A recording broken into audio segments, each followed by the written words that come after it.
আজকের মাহফিলে মুরব্বী তারা বিয়ে করেছে যারা, তার মানে আমিও করেছি, তো আমিও মুরব্বী, ঠিক আছে? এই কারা কারা মুরব্বী আছেন তারা হাত তুলেন যারা বিয়ে করেছেন। হ্যাঁ, এবার হাত তুলেন যারা বিয়ে করেছেন। এরপর আপনার আশেপাশে দেখেন কে বিয়ে করার পরেও হাত তুলে নাই, নামটা বলেন, আমি মাইকে ঘোষণা করি, বাসায় গেলে ভাত হারাম। কথা ঠিক কিনা? হাত তুলছেন বিবাহিতরা? হাত তুলছেন? নারায়ে তাকবীর। ভাই শুধু বিবাহিতরা আওয়াজ এমন ভাবে দিবেন জওয়ানরা যেন আমাদের সাথে না পারে। নারায়ে তাকবীর। বিবাহিতরা নারায়ে তাকবীর। এবার অবিবাহিত মিসকিনের দল হাত তুলো। আরে আল্লাহ, এতগুলা ফকির। এলাকার মানুষের দায়িত্ব হলো যেগুলোর বয়স হচ্ছে সেগুলো ধরে ধরে বিয়ে করাই দিবেন। খুশি নেই? ওরে বাপরে বাপ, বিয়ের কথা শুনে আবার খুশি না হবে? আওয়াজ কি হবে? আমাদের মতো না, তার চেয়ে বেশি। নারায়ে তাকবীর। আরো জোরে বিল্লাহে তাকবীর। সবাই মিলে নারায়ে তাকবীর। বিপ্লব মানে জীবন দেয়া বসে থাকা নয়, সে কোনদিন আসবে না রে করো যদি ভয়। বিপ্লব মানে জীবন দেয়া বসে থাকা নয়, সে কোনদিন আসবে না রে করো যদি ভয়। বিপ্লব মানে জীবন দেয়া বসে থাকা নয়, সে কোনদিন আসবে না রে করো যদি ভয়। আসবে বিজয় রক্ত আর জীবনের বিনিময়, আসবে বিজয় রক্ত আর জীবনের বিনিময়। বিপ্লব মানে জীবন দেয়া বসে থাকা নয়, সে কোনদিন আসবে না রে করো যদি ভয়। লড়াইয়ের ওই ময়দানেতে যেতে তোমাকে হবে, প্রয়োজনে সব রক্তটুকু জমিনেই ঢেলে দেবে।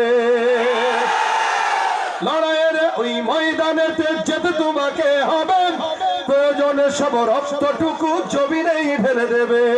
তবুও তোমায় লড়তেই হবে, মানবে না পরাজয়। তবুও তোমায় লড়তেই হবে, মানবে না পরাজয়। বিপ্লব মানে জীবন দেয়া বসে থাকা নয়, সে কোনদিন আসবে না রে করো যদি ভয়। বিপ্লব মানে জীবন দেয়া বসে থাকা নয়, সে কোনদিন আসবে না রে করো যদি ভয়। আসবে বিজয় রক্ত আর জীবনের বিনিময়, আসবে বিজয় রক্ত আর জীবনের বিনিময়। বিপ্লব মানে জীবন দেয়া বসে থাকা নয়, সে কোনদিন আসবে না রে করো যদি ভয়। ঠিক কিনা? আমরা ভয় পাবো কাকে? আওয়াজে বলেন কাকে? আল্লাহ আজকের মজমাকে কবুল করুক, বলেন আমিন। এরকম মজলিসে আসতে পেরে আপনারা খুশি না বেজার? সরে সরে আরো একবার আলহামদুলিল্লাহ। এখন কি শীত গেছে? পকেটে আর হাত আছে? শীতরে বলবেন বেটা আজকে তুই শ্বশুর বাড়িতে যাবে রাইতে, ঠিক আছে? আসতে সামনে কয় হেরাত পিছনের রাসু, মানে সামনে যারা আছেন সব দায়িত্ব আপনাদের কাঁধে। তাকবীর দেওয়ার আপনারা দিবেন, নারায়ে তাকবীর বলার আপনারা বলবেন, সুবহানাল্লাহ বলে আপনারা বলবেন। ওদের কিছু বলা লাগবে না, আজকে খাওয়াও লাগবে না, তাদের খাইবেন আপনারা, আপনাদের খাওয়া হয়ে যাবে।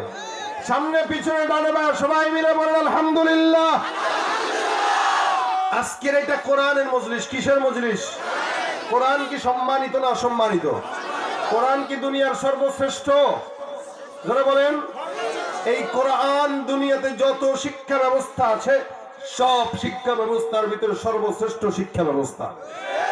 সন্দেহ আছে? এরপরও আমাদের দেশের এক দল তাকওয়ালা বুদ্ধিজীবী আছে, যাদের বুদ্ধি বেচতে বেচতে মাথার আর চুল বাকি নাই। এখন চান্দিতে বাতি জ্বলে, অর্থাৎ চুল যে নাই এমন টাকের টাক, লাইটের নিচে দাঁড়াইবেন দেখবেন ওটা স্টেডিয়াম মাঠ। বুদ্ধি বিক্রি করতে করতে দুনিয়ার সব বুদ্ধি তার মাথায় ঢুকে, কিন্তু কোরআন তার মাথায় ঢুকে না। এরা কোরআনের শিক্ষা দেখতে পারে না, যার কারণে অন্য যে শিক্ষা আছে ওইটাকেও অশিক্ষা বানানোর পায়তারা করে শরীফার গল্প আমাদের ছেলেদের ভিতরে ঢুকিয়ে সমকামিতার প্রমোট যারা করতে চায়, এরা দেশের শত্রু। ঠিক কিনা?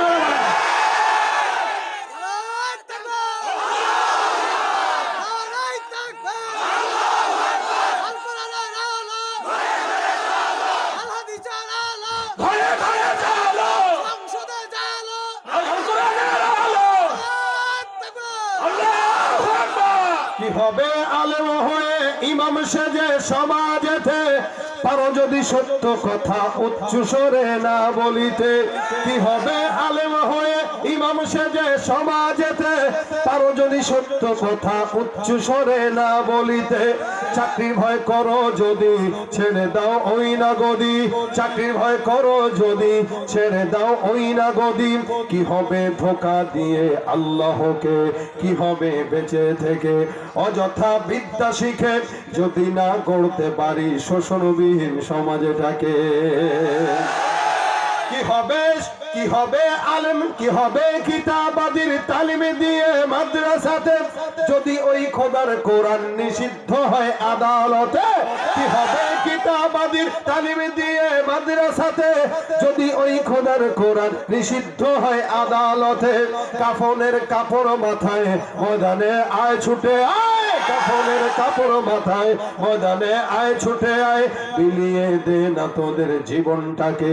কি হবে বেঁচে থেকে অযথা বিদ্যা শিখে, যদি না করতে পারি শোষণবিহীন সমাজটাকে।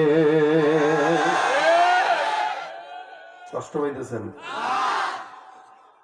এটা হলো সর্বোত্তম একটা সময়, যে সময়টায় ওদেরকে প্রতিবাদের সময়। যেমন যারা শিক্ষার ভিতরে সমকামিতা ঢুকাবে, যারা শিক্ষার ভিতরে নাস্তিকতা ঢুকাবে, ডারউইনের মতবাদ ঢুকাবে, যতক্ষণ শিক্ষানীতির পরিবর্তন না হবে আমরা আমাদের সন্তানকে কোনো স্কুলে পড়াবো না, দূর দিয়ে মাদ্রাসায় ভর্তি করা দিবে। এটাই প্রতিবাদ, ঠিক কিনা বলেন? প্রতিবাদ, এটা প্রতিবাদ প্রত্যেকটা ইমানদারের এই প্রতিবাদ এই মুহূর্তে করা উচিত। কারণ আমরা আমাদের ছাত্রদেরকে, আমরা আমাদের ছেলেদেরকে মাদ্রাসায় ভর্তি, স্কুলে ভর্তি দিয়ে দেখেছি, কিছুদিন পর পর কেউ ডারউইনের মতবাদ দিয়া মানুষকে বানর বানাইতে চায়, আবার কেউ কেউ আলু ভর্তা শিখাইতে চায়। আচ্ছা বলেন, আলু ভর্তা শিখতে স্কুলে যাওয়া লাগে? আপনার বাচ্চা যদি থাকে ছোট, এটার হাতে একটা আলু সিদ্ধ দিয়ে হাতে দিয়ে দিবেন, ওই একটা আচার দিয়ে ভর্তা বানাই দিবেন, ওইটা শিখতে আবার স্কুলে যাওয়া লাগে? ছাগল পাগলের দল। এই শিক্ষাকে যতক্ষণ এরা জানে যে এরা যদি শিক্ষিত হয়ে যায় আমাদের আমাদের এই সমস্ত অপকর্মের বিরুদ্ধে কথা বলবে, তখন তো মুশকিল। এই কারণে যেন কথা বলতে না পারে সবগুলারে এখন আধুনিকতার নামে মূর্খ বানানোর পায় তারা চলতেছে। এই মুহূর্তে কোরআনের শিক্ষার বিকল্প কোনো কিছু নেই। এই জন্য আল্লাহ বলেছেন ইকরা বিসমি রাব্বিকাল্লাযী খালাক। আল্লাহ নবীকে আল্লাহ পাক জিবরিলকে পাঠিয়ে দিয়ে বললেন যাও তুমি পড়তে বলো রাসূলকে। তো জিবরিল আমিন পড়ার কথা বললেন বারবার, ইকরা ইকরা ইকরা। নবী বলেন আমি পড়তে জানি না, কে পড়বো আমি? আল্লাহ পাক রব্বুল আলামিনের হাবিবকে জিবরিল ফেরেশতা বুকে চাপ দিয়ে বললেন ইকরা বিসমি রাব্বিকাল্লাযী খালাক। আপনি পড়েন তার নামে যেই রব আপনাকে সৃষ্টি করেছেন। সুবহানাল্লাহ। আপনার রবের নামে পড়েন যিনি আসমান সৃষ্টি করেছেন, আপনার রবের নামে পড়েন যিনি কোরআন সৃষ্টি করেছেন, আপনার রবের নামে পড়েন যিনি দুনিয়া সৃষ্টি করেছেন, আপনার রবের নামে পড়েন যিনি আসমান জমিন সৃষ্টি করেছেন। অর্থাৎ পড়া যদি পড়তেই হয় সেই রবের নামের পড়াই দরকার। এর বাহিরে যত পড়া আছে সব হলো দুনিয়াবি পড়া, ওগুলা জান্নাতি পড়া না। দুনিয়াবি পড়া একটা, জান্নাতি পড়া একটা। হ্যাঁ, দুনিয়াবি পড়ার ব্যাপারে আল্লাহর নবী কিছু বলেন নাই, দুনিয়াবি পড়ার ব্যাপারে আল্লাহর নবীর ফজিলত বর্ণনা করেন নাই, কিন্তু আল্লাহর নবী এই ফজিলত বলেছেন কি? আল্লাহর নবী বলেন তলাবুল ইলমি ফরিয়দাতুন আলা কুল্লি মুসলিম। প্রত্যেকটা মুসলমানের জন্য দ্বীনের ইলম শিক্ষা করা নফল। মাশাআল্লাহ, জানা আছে আপনাদের? তার মানে এদেশে কেউ যদি আওয়ামী লীগ করে তার জন্য কোরআনের শিক্ষা করা কি? বিএনপির জন্য কোরআন শিক্ষা করা কি? জাতীয় পার্টির জন্য কোরআন শিক্ষা করা কি? বাংলাদেশের মুসলমানের জন্য কোরআন শিক্ষা করা কি? আমেরিকার মুসলমানের জন্য কি? ইন্ডিয়ার মুসলমানের জন্য কি? গোটা বিশ্বে আপনি যে কোনো প্রান্তে থাকেন, যদি আপনি মুসলমান হন, আপনার জন্য কোরআন শিক্ষা করা তলাবুল ইলমি ফরিয়দাতুন আলা কুল্লি মুসলিম। এজন্যই কোরআন একটাই। দেখবেন অন্যান্য শিক্ষার বইয়ের বিপরীত আছে, এটা এই পড়া ওইটা হলো একই জিনিস কিন্তু এটা ভিন্ন, এটা এখানে এটা পড়ায় ওখানে আরেকটা পড়ায়। কিন্তু কোরআন আপনি আমেরিকায় গেলেও নামাজে দাঁড়াবেন আলহামদুলিল্লাহ রাব্বিল আলামিন। আমি বলবো কি রে ভাই, আমেরিকায় গেছিলাম সব ইংরেজিতে কথা কয় কিন্তু বাংলাতেই কোরআন পড়ে। নামাজটা কিসে পড়ে? বাংলাতেই পড়ে। বেটা গাদা, নামাজ আমার বাংলা আসেনি। এটা তো কোরআনের ভাষা। কোরআনের ভাষা তো সারা দুনিয়াতে এক। এটা জান্নাতের ভাষা। দুনিয়াতেও কোরআনের ভাষা আরবি, জান্নাতেও মানুষের ভাষা আরবি। সুবহানাল্লাহ। এই জন্য আল্লাহ পাক রব্বুল আলামিন বলেন, ইকরা বিসমি রাব্বিকাল্লাযী খালাক। এমন রবের নামে পড়েন যে রব সমস্ত জাহানের কিছু সৃষ্টি করেছেন। আল্লাহর হাবিব সাল্লাল্লাহু আলাইহি ওয়াসাল্লাম 3 বার যখন বলল আমি পড়তে জানি না, আমার জিব্রাইল ফেরেশতা পয়গম্বরকে চাপ দিয়া বললেন আপনার রবের নামে পড়েন। এতক্ষণ যেই বান্দা পড়তে জানে না, ওই বান্দা এখন একবারে একসঙ্গে 4-5 আয়াত পড়া শুরু করে দিয়েছে। আল্লাহ পাক রব্বুল আলামিন কোরআনের মধ্যে সমাধান দিয়া দিলেন। অন্যান্য নবীদেরকে আল্লাহ পাক রব্বুল আলামিন যে কিতাব দান করলেন, কিতাবগুলো সব নবীদেরকে আল্লাহ পাক ডেকে ডেকে বই আকারে ধরায় দিয়া বললেন, যাও যাও, কিতাবটা তোমাদেরকে আমি দিলাম। যতদিন থাকবা জমিনের মধ্যে ততদিন কিতাবের উপর আমল চলবে।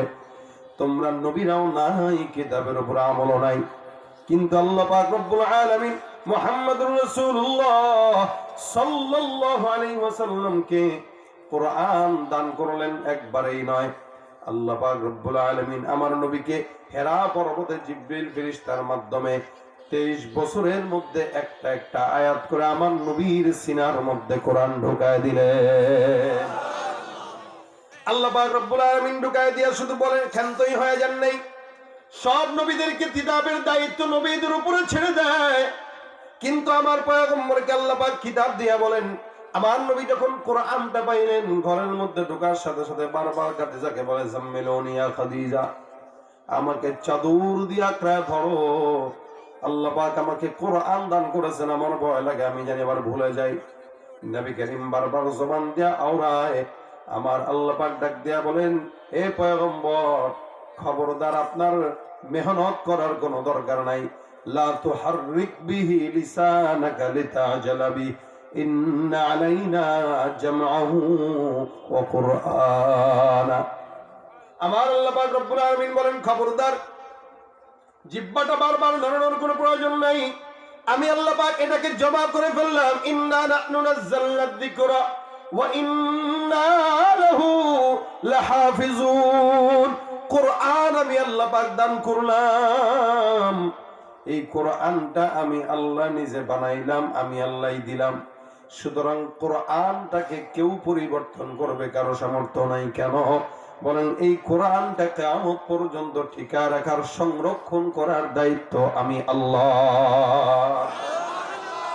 বলেন তো, এই জমিনের মধ্যে যারা এই কোরআনের বিরোধিতা করে তারা কি কোনোদিন সাকসেস হয়েছে নাকি?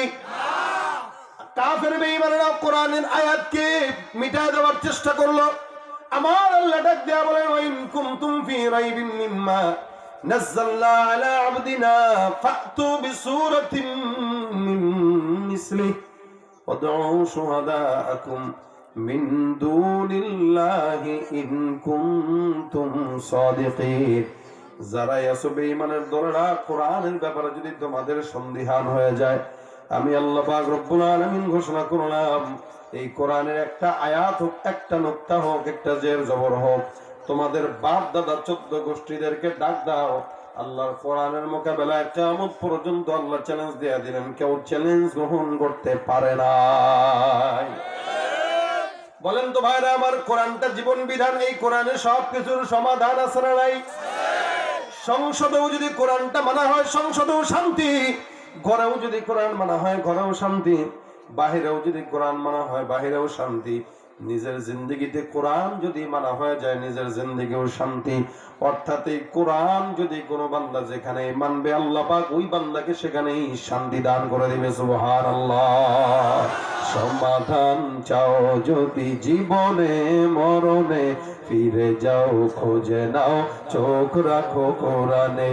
সমাধান চাও যদি জীবনে মরণে, ফিরে যাও খুঁজে নাও চোখ রাখো কোরআনে তবেই পাবে সুখ শান্তির ঠিকানা তবেই পাবে সুখ শান্তির ঠিকানা যদি মেনে নাও তুমি মনে প্রাণে সমাধান চাও যদি জীবনে মরণে ফিরে যাও খুঁজে নাও চোখ রাখো কোরআনে ঠিক কিনা ভাইরা আমার কোরআনটা আল্লাহ পাক রব্বুল আলামিন সমাধানের জন্য দেয় কোরআন যে মানবে সে কামিয়াব কোরআন যে মানবে সে না কামিয়াব আল্লাহর নবী এই কারণে বলেন কোরআন শিখতে গেলেও মানুষের আল্লাহর তরফ থেকে মাকবুলিয়ত লাগে আল্লাহর হাবিব বলেন মাইয়ুরিদিল্লাহু বিহি খায়রান ইউফাক্কিহু ফিদ্দিন জমিনের মধ্যে কোন বান্দাকে যদি আল্লাহ পাক পছন্দ করে আল্লাহ যদি কারো কল্যাণ চায়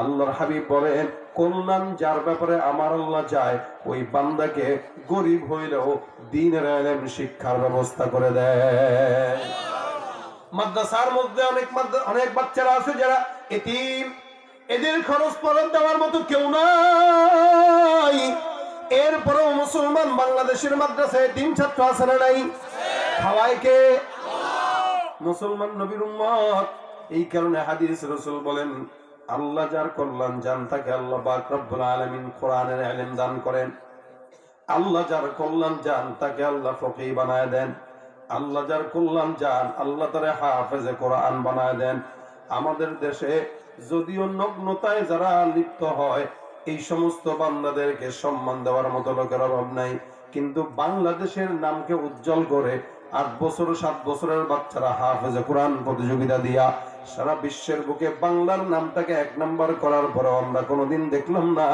সরকারি তরফ থেকে তাদেরকে পুরস্কার দিতে ঠিক কিনা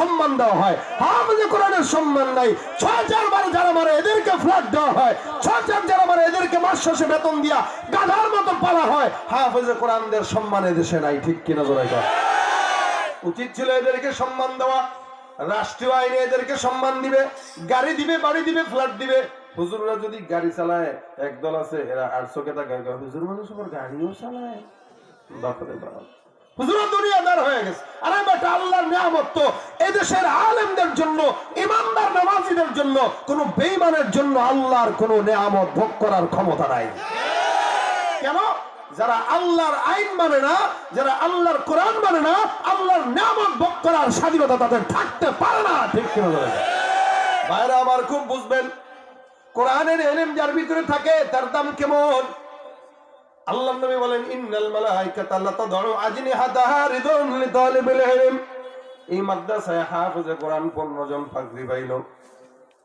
যদিও বয়সে কম যদিও গরিব আপনি বিশাল বড় শিক্ষিত অনার্স পাস মাস্টার্স পাস আরো যা যা আছে এমন কোন শিক্ষা নাই যে শিক্ষা আপনি শিখেন নাই কিন্তু আপনার ব্যাপারে আল্লাহর হাবিবের কোনো হাদিস নাই ওই হাফেজে কোরআনের ব্যাপারে আল্লাহর নবী হাদিস বর্ণনা করেন নবী বলেন একজন বাচ্চা যে বাচ্চার বয়স মাত্র 7 বছর বাসায় গেলে মা খাওয়ায় দেয় বাবা পর্যন্ত মশারি টাঙায় দেয় বাবার বুকে ঘুমায় আমারও বাচ্চা আছে এখনো পর্যন্ত আমার বুকে ঘুমায় কিন্তু হেফজখানায় পড়ে কিন্তু বাসায় আসলে আমাকে দেখলেই সে বাচ্চা সুলভ আচরণ করে বুকের মধ্যে উঠে ঘুমায় যায় নিজের হাতে খায় না বাবার হাতে খায় নিজে জামাটা পড়তে পারে না বাবা মা জামা পরায় দেয় কিন্তু কোরআনের শিক্ষা অর্জন করার জন্য মাদ্রাসার মধ্যে পড়ে থাকে 24টা ঘন্টা নিজের হাতে খায় নিজের মশারি নিজে টাঙায় আপনি বাবা হয়ে রাত পর্যন্ত সারা রাত ফজর নামাজও পড়েন না নাক টেনে ঘুমান আপনার বাচ্চাটা রাত 4টার দিকে উঠে এলাকার মানুষের জন্য হেদায়েতের দোয়া করে তাহাজ্জুদের নামাজের পর ঠিক কিনা এই বাচ্চাটাকে আপনি কি বলবেন বলেন আল্লাহ পাক রব্বুল আলামিন তাকে হামিলে কোরআন বানাইলো এই হাফেজে কোরআনের ব্যাপারে এই কারণে নবী বলেন তার সম্মান কত জানো আল্লাহর নবী বলেন ইন্নাল মালাইকাতা লা তাদউ আজনিহাতাহা রিদান লিতালিবিল ইলম জমিনের মধ্যে কোন বান্দা যদি থাকে আল্লাহর নবী বলেন হাফেজে কোরআন আছে যারা পদের মধ্যে হাঁটে রাসূল করিম বলেন এই বান্দাটা যখন হাঁটে জমিনের ফেরেশতারা আসমানের ফেরেশতারা ওই বান্দার পায়ের নিচে তাদের নূরের পাখনা বিছায় দেয়। কেন? বলে বান্দার সম্মান বজায় রাখার জন্য আসমানের ফেরেশতারা তাদের গোলাম হয়ে তাদের পায়ের নিচে পাখনা বিছায় দেয়। এটা তো কোনো দুনিয়ার শিক্ষার ব্যাপারে বলা হয় নাই, ডাক্তারের ব্যাপারে বলা হয় নাই, ইঞ্জিনিয়ারের ব্যাপারেও বলা হয় নাই। এই জন্য দ্বীনের ইলম তলব করা প্রত্যেক মুসলমানের উপরে ফরজ। আপনার সন্তানকে ডাক্তার বানান, আপত্তি নাই। আপনার সন্তানকে ইঞ্জিনিয়ার বানান, আপত্তি নাই। আপনার সন্তানকে সিভিল ইঞ্জিনিয়ার বানান, আপত্তি নাই। আপনার সন্তানকে পাইলট বানান, আপত্তি নাই। তবে কথা হলো, তাকে ডাক্তার ইঞ্জিনিয়ার বানানোর আগে নিজে মাদ্রাসায় শিক্ষা দিয়ে দ্বীনের ইলমটা শিক্ষা দান করায় দেন। দেখবেন ডাক্তার হওয়ার পর এই কোরআনের মহব্বতের কারণে, জ্ঞানের কারণে ওই ছোট্ট ছোট্ট চেম্বার খুলে বসে জনগণকে জবাই করবে না। কয়দিন আগে ইউনাইটেড হাসপাতালে জবাই করছে না এক ছেলে ঢাকায়, মুসলমানি করতে যায়, অজ্ঞান করছে, বাঁচেই নাই, মরে গেছে। এরপর আবার 6 লক্ষ টাকা বিল ধরা যায়। কত বড় নালায়েক নাখান্দা হইলে এই কাজ করতে পারে, কত বড় পশু হইলে এই কাজ করতে পারে। ইমানের বুঝ যদি থাকতো, কোরআনের বুঝ যদি থাকতো, কোরআন একদিকে বান্দার একদিকে, ডাক্তার হইতো কিন্তু নামাজি, ইঞ্জিনিয়ার হইতো। কোরআনের জ্ঞান থাকার কারণে রোডের পরিবর্তে রোড ঘাটে বাস দিবে না। আমাদের দেশে অসংখ্য মানুষ আছে, অফিস আদালতে বড় অফিসার, কোরআনের জ্ঞান না থাকার কারণে টিভির নিচ দিয়া ঘুষের টাকা খায়, সুদের টাকা ছাড়া মানুষের সঙ্গে কথা বলে না। ঘুষখোর, সুদখোর, দুর্নীতিবাজ কেন? বলে শুধুমাত্র কোরআনের জ্ঞান না থাকার কারণে। এটার অপরাধ কতটুকু তারা জানে না, যার কারণে চেয়ারটা পাইলেই, ক্ষমতাটা পাইলেই নিজের আচরণ পরিবর্তন করে দেয়। ভাইরা আমার, এই কারণে কোরআনের সঙ্গে তাল্লুক রাখবেন। নবী করিম সাল্লাল্লাহু আলাইহি ওয়াসাল্লাম বলেন, হয়তো তুমি আলেম হও, নয়তো মুআল্লিম হও, নয়তো আলেমদেরকে মহব্বত করো, নয়তো আলেমদেরকে সহযোগিতা করো। কেন? হাফেজ কোরআন যারা, আল্লাহ পাক তাদেরকে এতটা মর্যাদা দান করবেন। একজন হাফেজ কোরআন এমন 10 জন বান্দাকে জাহান্নাম থেকে জান্নাতের দিকে নিবে, যে সমস্ত বান্দার উপরে জাহান্নাম ওয়াজিব হয়ে গেছে। সুবহানাল্লাহ। এমন 10 জন ব্যক্তিকে একটা হাফেজ কোরআন ঢোকা সোজা আল্লাহর সাথে সুপারিশ করে জান্নাতে নিয়ে যেতে পারবে। দাম কম না বেশি? কথা কয় না, বেশি। আপনি চেয়ারম্যান হইলেও আল্লাহর কাছে সুপারিশ করে কাউরে জান্নাতে নিতে পারবেন না। আপনি মেম্বার হয়ে কাউরে সুপারিশ করে জান্নাতে নিতে পারবেন না। কিন্তু আপনার সন্তান হাফেজে কোরআন এলাকার আরো 10 জনকে সোজা ধরে ধরে জান্নাতে নিয়ে যাবে। এটা হলো কোরআনের মহব্বত। এই কারণে নবী বলেন, কোরআন ওয়ালাদেরকে মহব্বত করো, নিজে আলেম না হইতে পারো, নিজের সন্তানকে বানাও। যেমন নাকি আমি আমার বাবার কথা বলি, আমার বাবা একজন সাধারণ সরকারি চাকরিজীবী মানুষ ছিলেন, কোনোদিন মাদ্রাসার বারান্দায় যান নাই। সারা জিন্দেগি দাওয়াত ও তাবলীগের মেহনতে সময় লাগায় দিনের বোঝার কারণে আমাদেরকে মাদ্রাসায় দিয়েছে। আমার বাবার এই সুপারিশ করার যোগ্যতা নাই, কিন্তু আমি যদি হাফেজ হওয়ার পাশাপাশি আমলটাও ঠিক মতো করতে পারি, আল্লাহর নবী বলেন আমাকে আল্লাহ পাক এই সাহস দিয়ে দিবে, এই মর্যাদা দিয়ে দিবে যে আমি হাফেজ কোরআন হওয়ার পাশাপাশি 10 জনকে জান্নাত থেকে, জাহান্নাম থেকে জান্নাতে সুপারিশ করে নিতে পারবো। তো দোয়া করেন যেন কোরআনের অনুযায়ী আমল করতে পারি। জোরে বলেন আমিন। আজকে যারা হাফেজ হলো এরাও যেন কোরআন অনুযায়ী আমল করতে পারে। জোরে বলেন আমিন। ভাইরা আমার, কোরআনের মহব্বতের কারণে কি হয়? হোসেন আহমদ বাদানী রাহমাতুল্লাহ আলাইহি একটা ঘটনা বর্ণনা করেন, দিল্লির ঘটনা। একজন আল্লাহর বান্দার কথা বর্ণনা করেন। একটা এলাকা ছিল দিল্লির মধ্যে, এমন একটা এলাকা যেই এলাকার মধ্যে একটা আলেমও খুঁজে পাওয়া যেত না। একসময় তো আমাদের দেশে এমন ছিল, 10 গ্রাম মিলে এক গ্রামে হাফেজ পাওয়া যায় একটা। আলহামদুলিল্লাহ, এখন জামানার পরিবর্তনে ঘরে ঘরে হাফেজ, ঠিক কিনা? এক সময় 5 এলাকা করে একজনকেও হাফেজ পাওয়া যেত না। ওই এলাকার মধ্যে একটা আলেমও নাই, হাফেজও নাই। হঠাৎ করে রাত্রিবেলা একজনের মরণ হয়। লাশটা জানাজাও কেমনে দিবে কেউ জানে না, কাফন দাফন কেমনে দিবে কারো জানা নাই। কি করবে পেরেশান। হঠাৎ করে সকালবেলা, রাত এমনি পার হয়ে গেল, লাশটা উঠানোর মধ্যে সকালবেলা তাকায় দেখে ঘর থেকে একজন লোক রাস্তা দিয়ে হেঁটে যায়, মাথার মধ্যে টুপি, গালের মধ্যে সুন্নতি দাড়ি, পাঞ্জাবি পরা লোকটা হেঁটে যায়। এলাকার মানুষরা তার সামনে যায়, পথ বন্ধ করে ডাক দেয়া বলে, হুজুর আমাদের এলাকার মধ্যে একজন লোক ইন্তেকাল করেছে, আমরা কেউ জানাজা দেওয়ার সামর্থ্য রাখি না, আল্লাহর ওয়াস্তে আপনি আমার লাশটাকে জানাজার নামাজ দেয়া কাফন দাফনের ব্যবস্থা করে দিয়ে যান। ওই আল্লাহর বান্দাটা কাফন দাফনের ব্যবস্থা করার নিয়তে সুন্দর করে তাদের কথা শুনে জানাজার নামাজটা পড়ায় দেয়। লাশটা কাফন দাফন দিয়া, সুন্দর করে দাফন দিয়া কবরের মধ্যে রেখে তারপরে বিদায় হয়ে যায়। অফিসে তার কার্যক্রম করার জন্য যখন যায়, নিজের পকেটের দিকে তাকায় দেখে তার পকেটে যে অফিসের কাগজপত্র ছিল এগুলো নাই। কোথায় গেল কোথায় গেল চিন্তা করতে করতে হয়রান, খুঁজলো কোনো জায়গায় পায় না। হঠাৎ করে মাথার মধ্যে আসলো, মনে হয় ওই কাগজগুলো কবরে লাশটা রাখার জন্য যখন নামছিলাম তখন মনে হয় পড়ে গেছে। কি করা যায়? যাই যাই এলাকার মধ্যে যাই, কাগজগুলো তো প্রয়োজনীয় কাগজ, সকালবেলা তো মাটি দিয়ে আসলাম, কবরটা একটু খুঁড়ে একটু নিয়ে আসি। আল্লাহর বান্দা ওই এলাকার মধ্যে যে মানুষকে সুন্দর করে বলল, ও ভাই, আমার পকেট থেকে আমার নিজের অফিসিয়াল কাগজপত্রগুলো পড়ে গেল, তোমরা যদি দয়া করো একটা জায়গাতে খনন করে কবরটার ভিতর থেকে আমার কাগজগুলো একটু গ্রহণ করতে চাই। এলাকার মানুষ তাকে অনুমতি দিয়ে দেয়। আল্লাহ পাক রব্বুল আলামিনের এই বান্দা ওই এলাকার কবরটাকে খোঁড়া শুরু করে দেয়। একটু যখন খুঁড়লো, ভিতর থেকে আবহাওয়া যখন বাহিরে আসলো, আল্লাহর বান্দা সুখে দেখে যে কবরটা সকালবেলা কবরটা দেওয়া হলো, দাফনটা করা হলো, কবর দেওয়া হলো, এই কবরের ভিতর থেকে বান্দা তাকায় দেখে জান্নাতের মেশক আম্বরের ঘ্রাণ ছড়াইতেছে। আল্লাহর বান্দা অবাক, এ ব্যাপার কি? এই কবরটা সকালবেলা আমি দিকে দিলাম, এখান থেকে জান্নাতের ঘ্রাণ, না জানি কত আমলদার। আল্লাহর বান্দার লাশটা এবার খোঁড়ার জন্য কবরটা আরো মাটি খুঁড়লো। বান্দাটা এবার কবরের ভিতরে তাকায় দেখে যেই কবরটা সকালবেলা দেওয়া হয়, এই কবরের ভিতরে তাকায় দেখে সুন্দর জান্নাতি ফুল দিয়া কবরের বিছানাটা সাজানো। আল্লাহর বান্দা এখান থেকে কাগজটা উঠায় নেয়, সাথে সাথে কবর দিয়া দেয়, আল্লাহর কাছে তওবা করে, মালিক এই যে বান্দার কবরটা খুঁড়লাম, আল্লাহ তুমি মাফ করে দাও, না জানি কত বড় বুজুর্গের কবর আমি খুঁড়লাম, এই বান্দার বাসা কোথায়? বান্দার বাসায় একটু যাওয়া দরকার, খোঁজ নেওয়া দরকার। কি এমন আমল করতো যে আমলটা আমারও করা দরকার।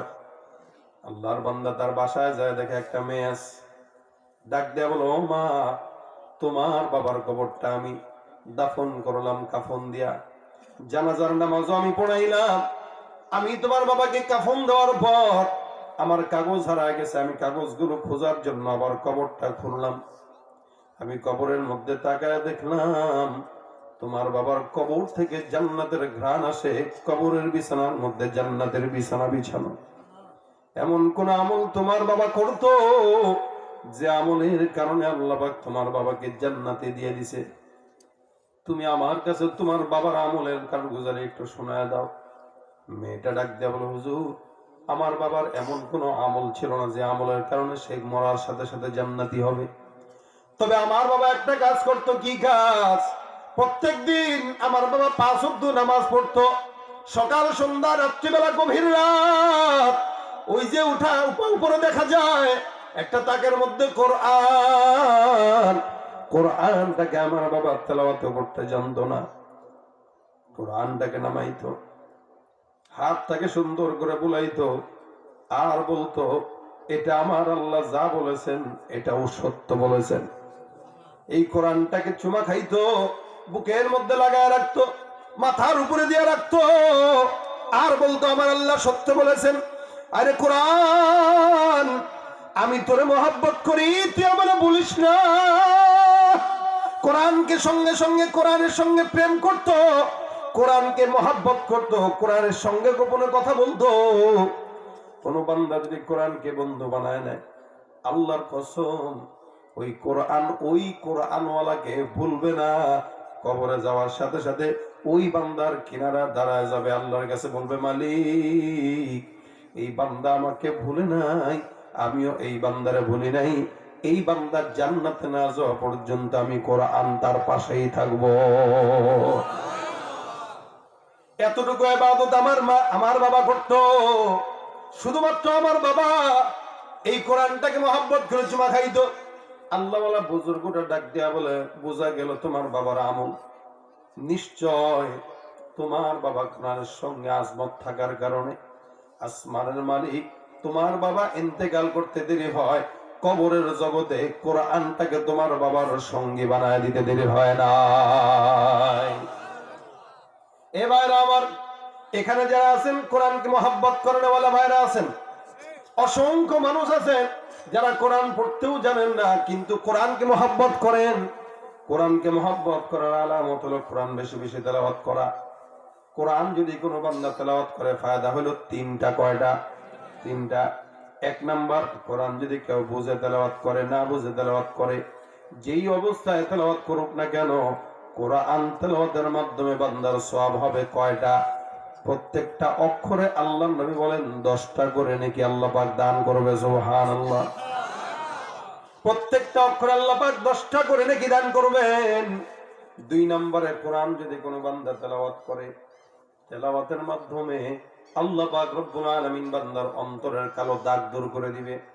আজকে সমাজে যারা কোরআন একটা আয়াত তেলাওয়াত করতে পারে না, এদেরকেই দেখবেন এরা বেশিরভাগ ঘুষখোর, সুদখোর, বেনামাজি আর জেনাকারী, ঠিক কিনা? ওরা হলো দেশের লাগি মহামারীর মতন, ফাইলে কলম ঠেকাইয়া চালায় শুধুই নির্যাতন।